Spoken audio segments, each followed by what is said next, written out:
So let's recap.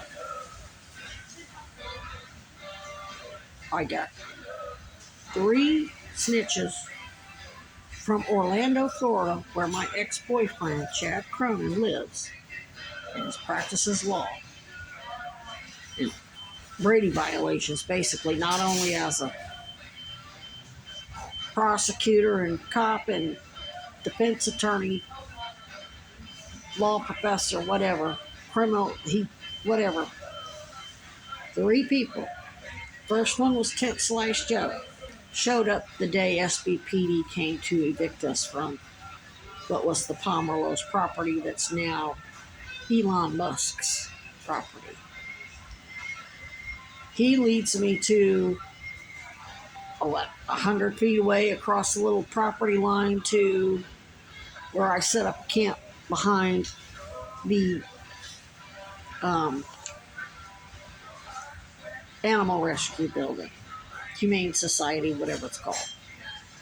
They eventually complained and put up no trespassing signs. Then Trey Parker leads me out to the Arms Forest where he had a camp. Then he's on all my recordings trying to lure me back to Florida because it was cold. Oh, I'll get a car. Apparently the police let him steal a car or whatever. And then he's like, oh, let's get out of here. I'll take you to Florida. Never mind. I knew he was a snitch because he got drunk and left a voicemail about how he would seduce Chad, act like he was going to have sex with him, and then kill him and cut him up and chop him into pieces. Never mind, Chad's a cop. So he's threatening to kill a cop. I never told him Chad was gay. I just said he's my ex-boyfriend. You would assume he's a straight man. How did the guy know Chad's gay?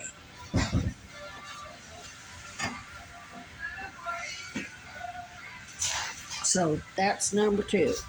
And then what happens? Ranger Preston ends up in Howard Center and the corrupt assholes at BPD, not the officers, but their CSAs or whatever the hell they are. They're social service advocates, whatever the fuck they are, and corrupt victims advocates that ain't doing their job, and whoever else. And then this motherfucker Sean.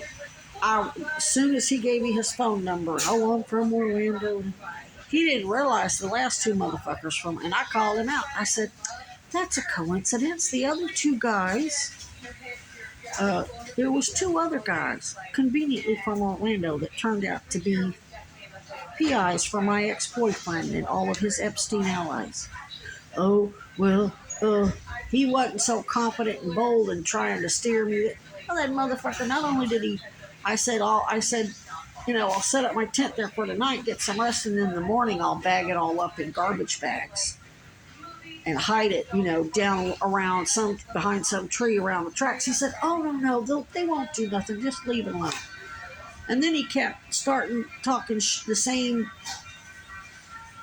same stuff that Becky Burrow would talk about, little scams they run here and there. And I'm like, this motherfucker. So I went ahead and went along with it because I can't suspect, I could suspect it's a setup all day long. I have to let him carry it out. Sure enough, he did. So you got 3 PIs from Orlando, also working with Ranger Preston and Howard Center, and ultimately Paul Dragon and Safe Harbor Community Health Centers of Burlington was out there last night. They're all partnered. It's not like they're a whole bunch of different agencies. It looks that way on paper, but that's exactly what BlackRock is doing. They buy up all these different LLCs, and you take your kid to I remember, I guess RFK Jr. was interviewing some lady who had a daycare center, and it got bought up by BlackRock. And then they started running it the BlackRock way and getting kids hurt and other stuff. And then not only do they own that, they merged with and bought up a whole bunch of other what was little mom and pop owned places but never changed the name because they wanted them to still have the reputation of the mom and pop place, but they ultimately run by corporate. And this is, and BlackRock's involved with the medical and Pfizer and all that too. They own a bunch of medical labs, and we learned that from the East Palestine, Ohio crap. So there you go. I don't think it's a coincidence that three guys from Orlando are up here befriending me and setting me up and leading me to camp spots and saying, "Oh no, you're fine here," and then eventually somebody comes along and they lead me to a property that they know is ultimately going to make a complaint. And I already knew McDonald's had a conflict. Now, to be fair, I don't think it's the regular staff. It's always somebody at the top. Make it this the fuckery I've seen against me was something that no regular staff person would ever think of. And when I would say, "Hey, this is yada yada yada," they're like, "That's odd. That don't seem right." And then they would come back and say, "Well, our regional manager did that." So the franchisee is definitely working with Virginia Piper and Cronin and all of the rest of the Wall Street uh, corporate Zionist, Mossad, Epstein, whatever.